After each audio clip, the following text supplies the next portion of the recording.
Hello everyone, welcome back to another video. Today I will show you how to note the messages on Android.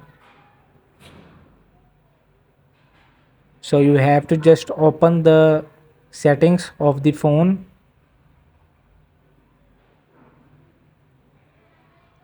and you have to scroll down to find app management. You have to click to the app management and you have to click to the app list.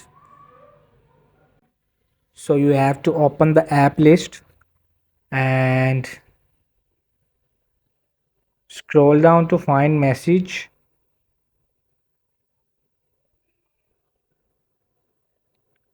and you will have to open the message and there is the manage notification, so you have to allow notifications of message.